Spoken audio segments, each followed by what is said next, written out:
أحسن الله إليكم. وهذا السائل يقول: كيف أدخل الجنة؟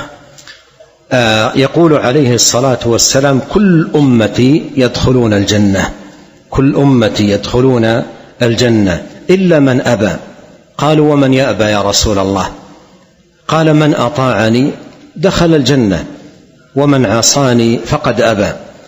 فقول القائل: كيف أدخل الجنة؟ جواب ذلك بطاعة الرسول. لا سبيل إلى دخول الجنة إلا بطاعة الرسول صلى الله عليه وسلم. كل